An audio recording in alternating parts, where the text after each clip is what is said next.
சொன்ன வாக்குறுதியில் 520 வாக்குறுதிகளில் எத்தனை வாக்குறுதிகளை மனசாட்சியோட அண்ணன் போஸ்ட் வெங்கட் பேசட்டும். நம்ம அண்ணன் தான், நம்ம மண்ணின் மைந்தன் தான், நம்ம அண்ணன் தான். மனசாட்சியோட சொல்லுங்க. சொன்ன வாக்குறுதிகள்ல மொத்தம் ரொம்பலாம் வேண்டாம். முதல் வாக்குறுதிங்க, திருக்குறளை தேசிய நூலாக்க மத்திய அரசை வலியுறுத்துவோம்.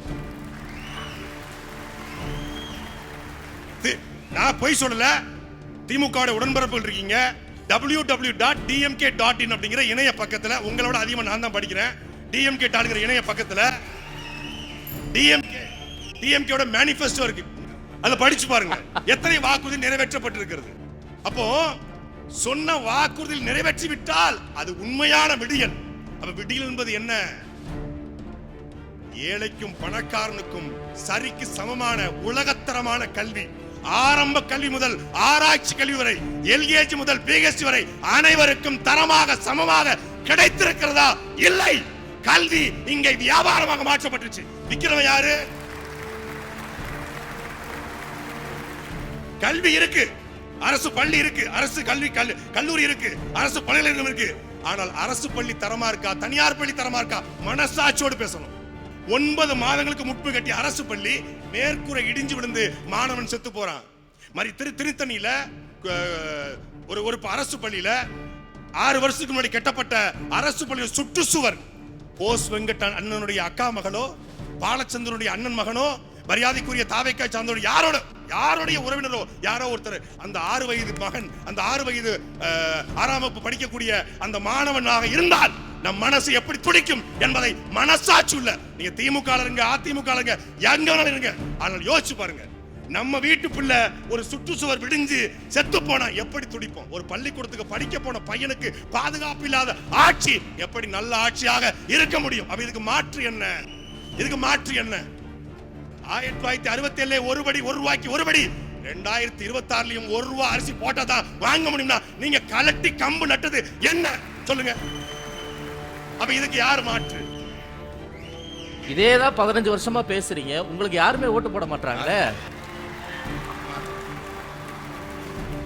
ஓட்டுக்கு பணம் கொடுக்காம அறந்தாங்கில காங்கிரஸ் வேட்பாளர் சரி இருங்க பிரதர், உங்க சார்பா பேச போசங்கன்னு இருக்காரு.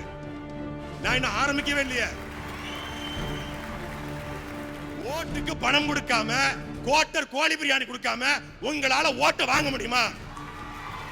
இந்தியாவிலேயே ஒரு அரசியல் கட்சி நீங்க திமுக இருக்கட்டும் அதிமுக 50 கோடி செலவு பண்ணாதான் வேட்பாளர். மனசாட்சியோட சொல்லுங்க, 50 கோடி.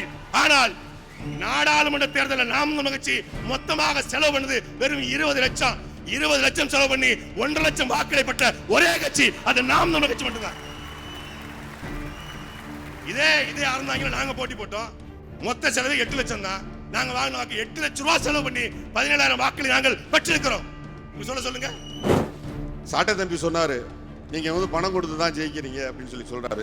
நான் ஒரு 10 கோடி ரூபாய் பணம் தரேன், அண்ணன் சீமான் அவர்களை அறந்தாங்கியில் எங்கே வேணா நிப்பாட்டுவோம், ஆளுக்கு 1000 ரூபாய் கொடுப்போம், ஓட்டு போட்டுருவாங்களா? அதை நீங்க தான் சொல்லணும். அண்ணன் சீமான் அவர்கள் இதுவரைக்கும் எத்தனையோ கருத்துக்களை சொல்லி இருக்கிறார்கள். அதுல ஏற்றுக்கொள்ளக்கூடிய கருத்துக்கள் உண்டு, ஏற்றுக்கொள்ள முடியாத கருத்துக்களும் உண்டு, அதுல பலவிதமான குழப்பங்களும் உண்டு. ஆனா ஐயா பெரியாருடைய நெஞ்சிலே சுமந்துட்டு தூக்கி போட்டீங்க பார்த்தீங்களா?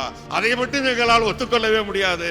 ஆகவே 1000 அல்ல, 2000 அல்ல, 5000 ரூபாய் கொடுத்தாலும் அண்ணன் சீமான் அவர்கள் இருக்கக்கூடிய தொகுதியில் நிச்சயமாக டெபாசிட் கூட வாங்க மாட்டாரு. நீங்கள் பணம் கொடுத்து ஓட்டுவாங்க, அதை பற்றி பேச வேண்டாம்.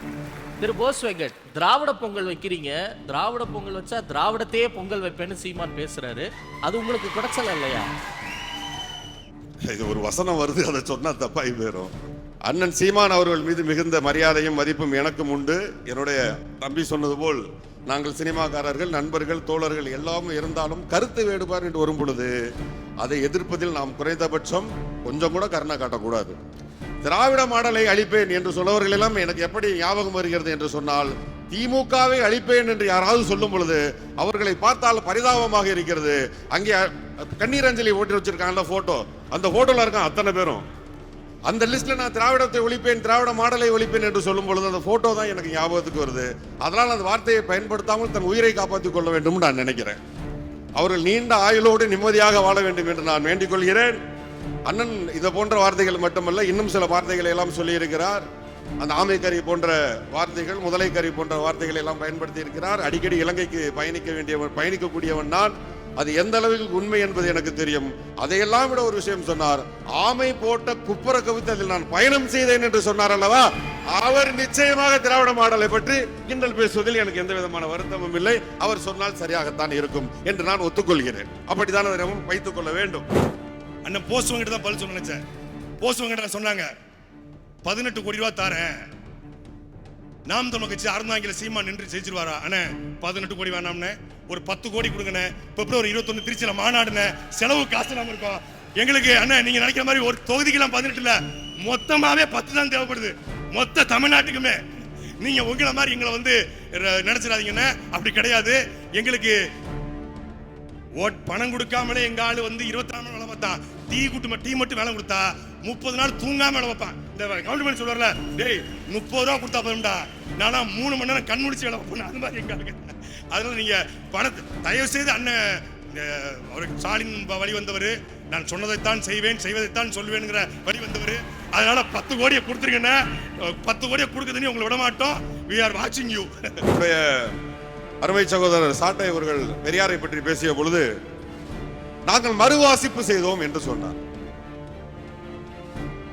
பெரியாரை பற்றி ஒரு வாசிப்பை நாம் வாசித்து முடித்து விட்டோம், அதை நாம் புரிந்து கொண்டு விட்டோம். மறுவாசிப்பில் என்ன மாற்றம் இருக்கும்? அறிஞர் அண்ணா அவர்கள் வாசிக்காததா? டாக்டர் கலைஞர் அவர்கள் வாசிக்காததா? புரட்சி தலைவர் வாசிக்காததா? புரட்சி தலைவி வாசிக்காததா? இங்க இருக்கக்கூடிய தோழர்கள் வாசிக்காததா? நீங்களெல்லாம் திரும்ப படித்து பாருங்கள். உங்களுக்கு பெரியாரை பிடிக்காமல் போகுமா? மேலும் பிடிக்கும். பெரியார் மீது இன்னும் காதல் வரும். அது எப்படி பெரியார் பிடிக்காமல் போகும்? பிடிக்காமல் போகும். இந்த பக்கத்து வீட்டுக்காரர் ரொம்ப தேவைன்னா கோழி சொன்னா நமக்கு டக்குன்னு பக்கத்து வீட்டுக்காரியா பிடிக்காம போகும்ல, அந்த மாதிரி யாரோ சொல்லி இருக்கிறாங்க உங்ககிட்ட பெரியாரை பற்றி. பிடிக்காமல் போகுமாறு படியுங்கள். படிப்பதையே பெரியாரை பிடிக்காத மாதிரி படியுங்கள் என்று சொன்னால் நிச்சயமாக உங்களுக்கு பெரியார் பிடிக்காமல் தான் போகும். ஆனால் நீங்க மற்ற பெரியார்களை எல்லாம் சொன்னீர்களே, அவர்களை நாங்கள் எப்பொழுதும் பெரியார்களாகவே ஏற்றுக்கொள்கிறோம்.